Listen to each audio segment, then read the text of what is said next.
when Alarmel Valli, thought of this program and she asked me to speak, I said, it's intriguing just to hear the word Baani in today's day and age. Why is there such a need for somebody to identify with something like this?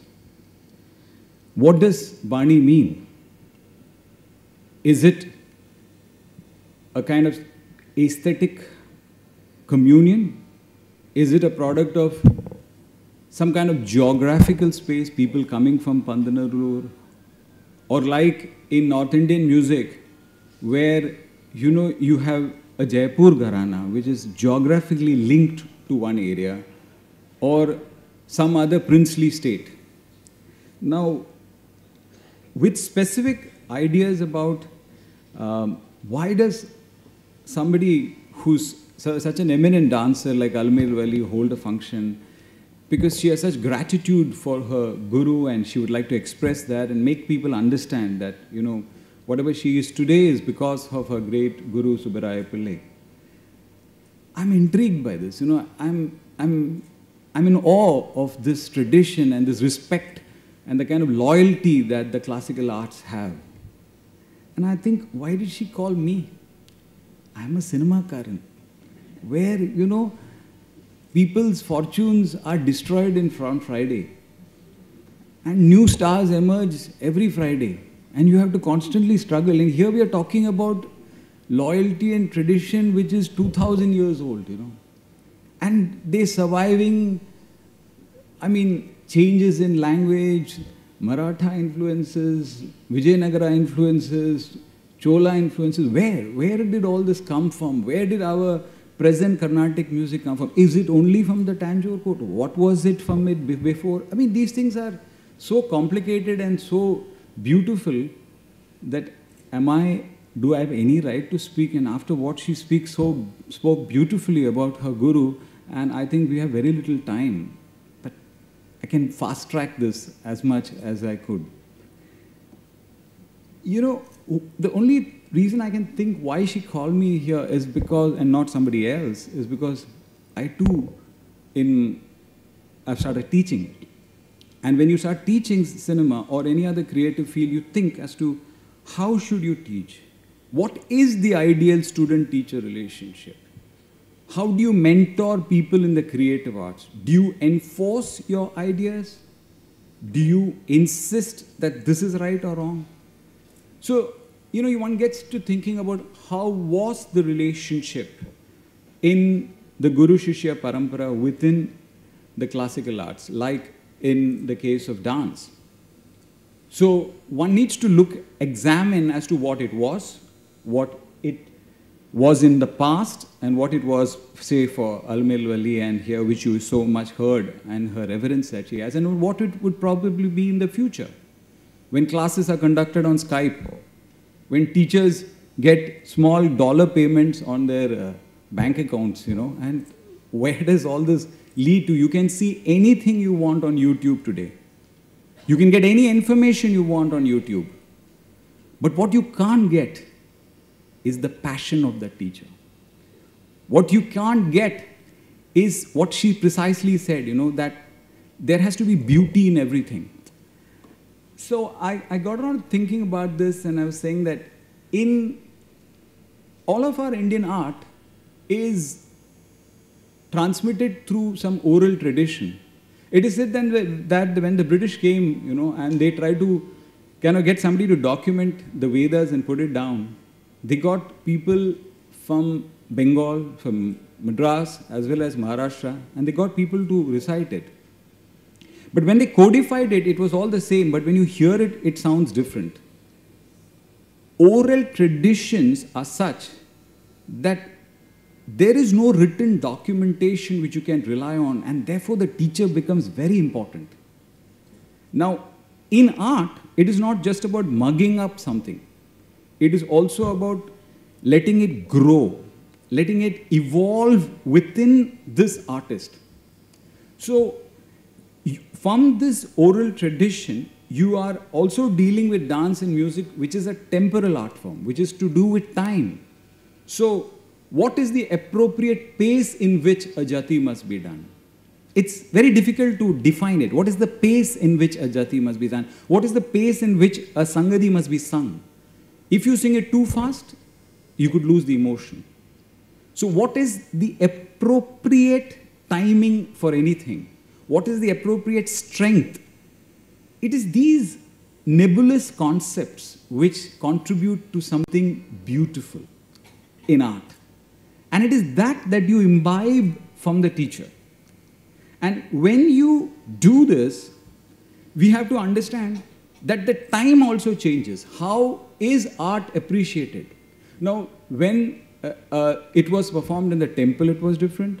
When it went to the courts and to somebody's house, it was different. When somebody had so much time, he could afford to listen to Shankarabharanam for 2 hours, 3 hours.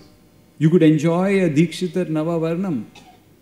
But when it comes to the proscenium march, when it comes to the Sabha culture, and when it comes to this present Kacheri Sampradaya that we are used to, it creates its new set of pressures. You need 8 pieces. You need to have fast pieces, slow pieces, deeper pieces. So, art is evolving, continuously changing. There's nothing constant about it. And to make matters worse, in the case of dance, was independence and reform. So when reform came in, the Devdasi Act came in, and you went around banning the Devdasi movement. When that happened, what would these men do? These great Natwanars, this great tradition, was suddenly one day by law said it's illegal. So what would these men who had to teach their sisters or their nieces suddenly say, okay, now we can't? Now, how do I get hold of a perfect Shishya to whom I can give everything? Now, this creates a conflict. My sense of identity as a family, my pride as a family member, and now my responsibility to give this to the next generation who's not part of my family. So, family members may resent, but I have to be absolutely precise in picking the right student to give everything. And that's what she was saying, about the Kake's kid. I mean, I can't say it properly, but I can understand what she was trying to get at, that it becomes so important for the teacher to find the ideal student to give. And then it creates this whole, we have to understand the dynamic of the male guru and the female student. She said that she took her to somebody to see how the Kulukku Nadai was done. So did the teacher stand up and he could have done it? But rarely did these male teachers actually stand and do their dance. But yet, they seem to have such an impact on the student. So how was it? I think the trick was they recognized that don't imitate me, because my body is different from your body. We are part of a different gender, first of all. And on top of it, I have to recognize what this body can do. I have to let this art flower in this child. So it has to become hers. Long time back, when I had attended to do a documentary on Sembagudi Mama for, Girish Karnad, and there was this bit about shooting, and I said, why is it that the present singers don't sound like you? He first denied it. He said, they are brilliant, they're great, they can sing Amir Kalyani for 45 minutes. I could never do it, and all that. Then I kept pushing him, and I asked him, what is it? And he said that, well, the problem seems to be all of them study out of the cassette. Cassette-la paadradhum thappu, adulendhu kathukiradhum thappu. He said it's like music taken and put in the fridge. It's like a flower in the fridge. It looks the same, but the vasana irukadu. And it's true. But what do we do? This art is disappearing. Should you document it? Should you not document it? Should you archive it? How are students in future going to access it? So, in this troubled era where you have had these great gurus and their beautiful relationship with the students, which have resulted in these female superstars. Now, what's peculiar about South Indian art is that when you look at the history of South Indian art and how it has been popular outside India, you definitely look at three names. In music, it is M.S. Subbulakshmi. In dance, it was Bal Saraswati. And in an institution building, it was Rukmani Devi or Arundale. Now, these three women were instrumental in projecting South Indian art to the world. And who did they learn all this from? Sometimes from their parents, sometimes from their mothers, sometimes from their families. So this transference from the male guru to the female, and after independence, these female superstars coming in. Now comes the question, how do these female superstars create the next generation of superstars? And what will happen to dance? How much will these dancers be able to give? And I think this is a huge step in Valli herself deciding, boss, this is a huge discussion that we must have, and giving to the next generation is very important. I think with what ails Bharatanatyam is not the paucity of teachers or the greatness of good students. There are a lot of them. And what you learn from now may not necessarily be from one teacher. You have access on the net, you can see everything. And as Tyagaraja Swami had said, you know, you may have your teacher directly, and unconsciously you may learn from various other people. And you can only be in awe of this form from whom you have learned so many things. So as he said in a song, Yendaro Mahanubhavaluku Andariki Vandanamu. You consciously learn from one teacher, but today you learn from many people. You imbibe many things. I often look at TMK, and we were all friends from our young days.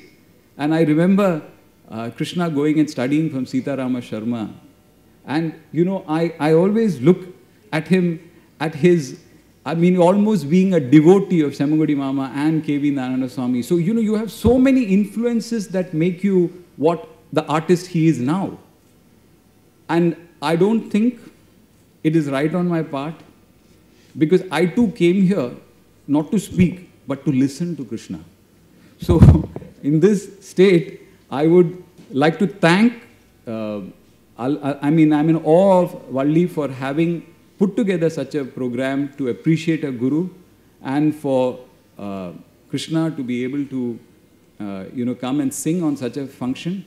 And what ails Bharatanatyam, as I told you, is not the problem of gurus, repertoire or students, it's the problem of having enough rasikas. And you guys coming here and all of you coming together and supporting dance is a fantastic thing.